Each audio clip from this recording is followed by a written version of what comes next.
کائنات بیان دے گی۔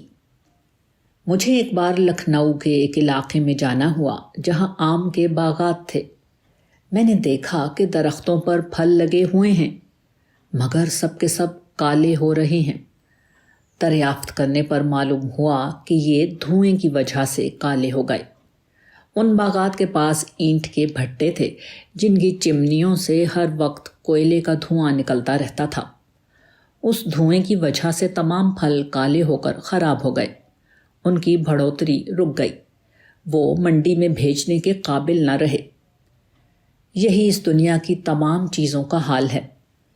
دنیا کے بنانے والے نے اس کو نہایت حکمت کے ساتھ بنایا ہے۔ اس کی ہر چیز بے حد نازک اور لطیف ہے۔ حقیقت یہ ہے کہ کائنات ایک انتہائی بامعنی کارخانہ ہے۔ وہ کسی ایسی چیز کو قبول نہیں کرتی جو اس کے مزاج کے خلاف ہو، جو اس کی تخلیقی اسکیم کے مطابق نہ ہو۔ مگر کائنات کے سب سے زیادہ سرسبز اور قیمتی حصے پر انسان ہر وقت ظلم و فساد جاری کیے ہوئے ہے۔ حق کے نام پر حق کو قتل کیا جا رہا ہے، اور کائنات اپنی تمام معنویت کے باوجود خاموش کھڑی ہوئی ہے۔ وہ زمین پر سب کچھ ہوتے ہوئے دیکھتی ہے مگر اس کے بارے میں اپنا کوئی بیان نہیں دیتی۔ اس کی وجہ یہ ہے کہ اس کے خدا نے ایک مقرر مدت تک کے لیے اس کو روک رکھا ہے۔ جب یہ مدت ختم ہوگی تو اچانک وہ بول پڑے گی۔ اس وقت وہ سب کچھ کہہ ڈالے گی جس کو آج وہ دیکھتی ہے مگر نہیں کہتی۔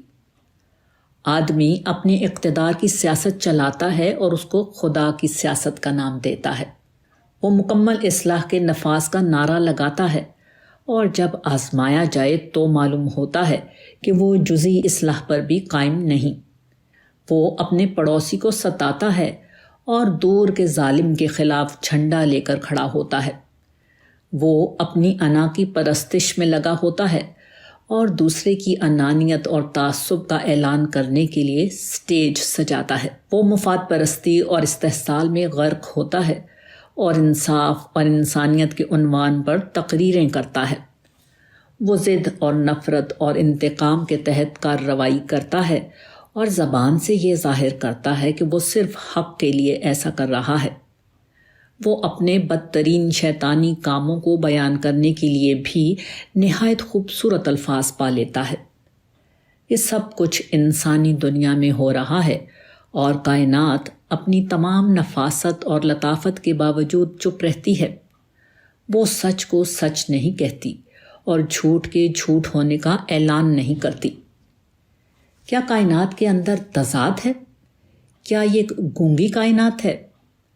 جس کائنات کے پاس سریلے نغمے بکھیرنے والی چڑیاں ہوں، کیا اس کے پاس حق کا اعلان کرنے کے لیے زبان نہیں؟ قرآن اس سوال کا جواب دیتا ہے۔ قرآن بتاتا ہے کہ کائنات کی یہ خاموشی اس لیے ہے کہ خدا نے اس کو قیامت کے آنے تک خاموش رہنے کا حکم دے رکھا ہے۔ جیسے ہی سور پھونکا جائے گا، تمام زبانوں کی مہریں ٹوٹ جائیں گی۔ اس وقت ساری کائنات ایک عظیم الشان ٹیپ ریکارڈر بن جائے گی، اور پھر خدا کے گواہ کی حیثیت سے وہ سب کچھ بتائے گی جو حق اور عدل کے مطابق اسے بتانا چاہیے۔ اس وقت لوگوں کو معلوم ہوگا کہ جس کائنات کے پاس رات کو دن بنا دینے والا سورج تھا، اس کے پاس یہ بھی انتظام تھا کہ تاریکی میں چھپے ہوئے اعمال کو اجالے میں لا سکے۔